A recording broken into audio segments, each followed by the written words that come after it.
I had been dating Marcus for 8 months. Looking back, the red flags were there from the beginning, but as they say, love is blind, or in my case, severely visually impaired. We met at my cousin's wedding. He was charming, attentive, and seemed genuinely interested in my life as an environmental lawyer. Our first few dates were magical, fancy restaurants, thoughtful gifts, the works. But around the 3-month mark, things started to change. Marcus would make subtle comments about my appearance, suggesting I wear more makeup, questioning my outfit choices, or comparing me to Instagram models he followed. I brushed these off as his preferences, telling myself that relationships require compromise. Then came the isolation. He'd find reasons for me not to attend gatherings with my friends. Wouldn't you rather spend time with me? Or, your friend Sarah seems like such a downer. Eventually, I was seeing my friends less and less. The final red flag I ignored was his financial situation. Marcus claimed to be a successful cryptocurrency investor, yet he somehow never had his wallet when the check came. I found myself paying for more and more of our dates, which he justified by saying he was between investments. Last Saturday was our 8-month anniversary.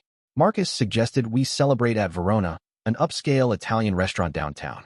He even said I should invite some of my friends so they could finally get to know him better. I was thrilled. This seemed like progress. I invited my 2 closest friends, Emma and Jade, who'd been concerned about how controlling Marcus had become. Marcus said he'd bring his buddies Tyler and Devin, whom I'd never met. Red flag number 547, but who's counting? The evening started pleasantly enough. The food was delicious, the conversation flowed, and for once, Marcus seemed attentive and loving in public. Then came dessert. As we were deciding what to order, Marcus cleared his throat and said he had an announcement. My heart fluttered. Was this a proposal? A declaration of love? I think we should break up, he declared, loud enough for nearby tables to hear. I've been thinking about it, and you're just not what I'm looking for long-term. The restaurant fell silent. My friends' mouths dropped open. Tyler and Devin shifted uncomfortably in their seats.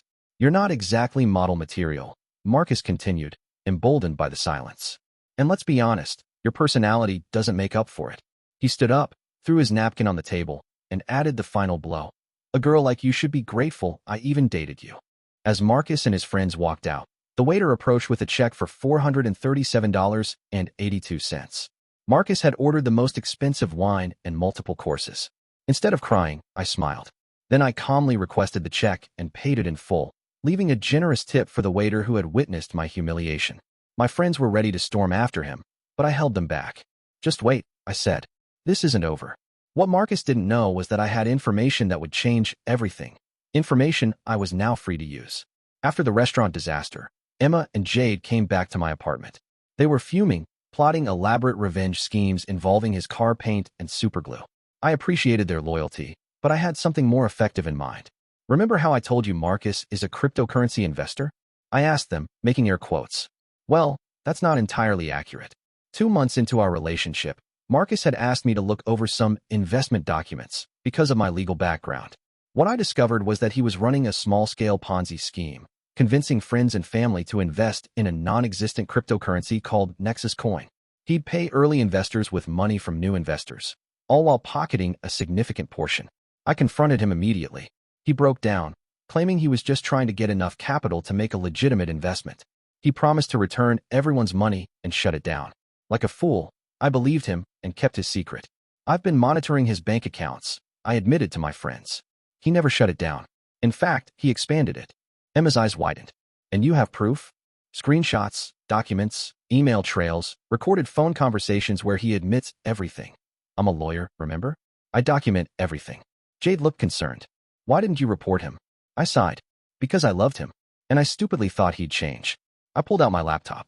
But now I'm free to do what I should have done months ago. I spent the night drafting emails to every one of his investors, 27 people in total, with comprehensive evidence of his fraud. I also prepared documents for the SEC and local authorities. By 3 a.m., everything was ready. Are you sure about this? Emma asked as I hovered over the send button. He's stolen over $200,000 from people who trusted him. I replied. Some of them can't afford to lose that money. This isn't about revenge. It's about doing what's right. I clicked send. The emails went out to all investors with a short message. Marcus has been defrauding you. Attached is the proof. I recommend contacting authorities immediately. I'm sorry I didn't come forward sooner. Then I went to bed and slept better than I had in months. Sunday passed quietly. I spent the day with Emma and Jade, having a self-care marathon of face masks, bad movies, and ice cream. Marcus texted twice, first with "you're pathetic" and later with "answer your phone, we need to talk." I ignored both. Monday morning, I woke up at 6 a.m. for my normal workout routine. When I checked my phone, I found 13 missed calls, 3 from Marcus, 5 from unknown numbers, 2 from his mother. Yes, I'd met the family, and 3 from his best friend Tyler. There were also dozens of text messages.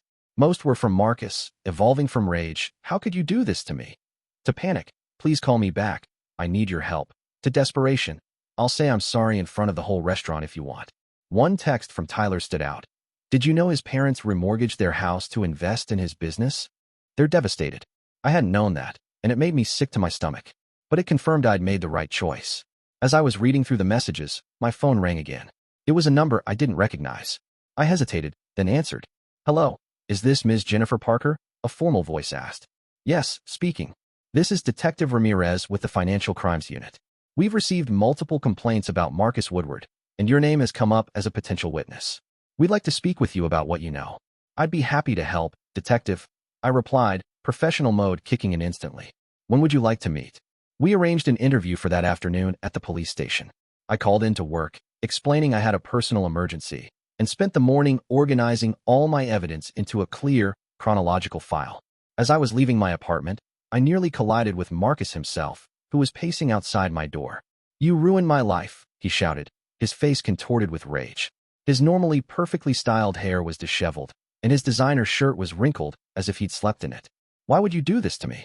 I stepped back, maintaining distance. "I didn't do anything to you, Marcus. I simply told the truth to people who deserve to know it. My parents are going to lose their house. Tyler's been fired because he used company funds to invest. Everyone thinks I'm a criminal." "You are a criminal," I said calmly. "And I warned you months ago to return the money and shut it down." His expression shifted from anger to desperation. "You have to help me fix this. You're a lawyer. Tell them it was all a misunderstanding." I laughed, not unkindly. "I'm an environmental lawyer, not a magician. And even if I could help, why would I? You publicly humiliated me, then told me I should be grateful you dated me. That was just, I didn't mean," he stammered. "I'm meeting with Detective Ramirez this afternoon," I continued. "I suggest you find yourself a good defense attorney." As I walked past him toward my car, he called after me. "Wait, what if I pay you back for dinner? And apologize publicly? I'll do anything." I turned back one last time. "You know what, Marcus? A man like you should be grateful I only revealed your financial crimes, and not what a terrible person you are in every other way too." The meeting with Detective Ramirez was straightforward.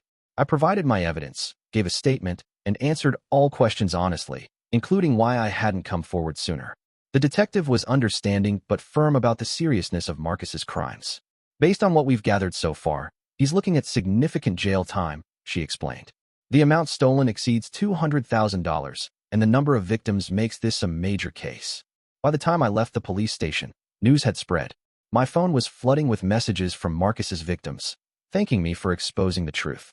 Even Tyler reached out with an apology for his role in the restaurant scene, explaining that Marcus had told them I was emotionally abusive and the dinner was his attempt to safely break free. 2 weeks later, Marcus was formally charged with multiple counts of fraud.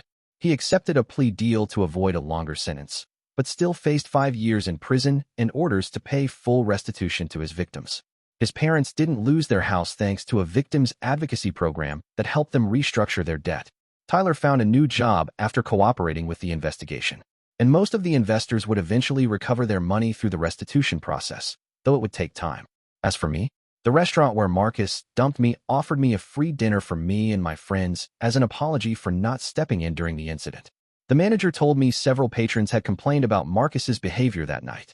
I accepted their offer and enjoyed a wonderful evening with Emma and Jade, who raised their glasses in a toast to knowing your worth, speaking the truth, and sweet, sweet justice. 6 months later, I received a letter from Marcus, sent from prison. It contained just 3 sentences. "I'm sorry for how I treated you. You didn't deserve any of it. You were always too good for me." I smiled, tore the letter into tiny pieces, and dropped them into the recycling bin. Then I went back to living my best life, without giving Marcus another thought.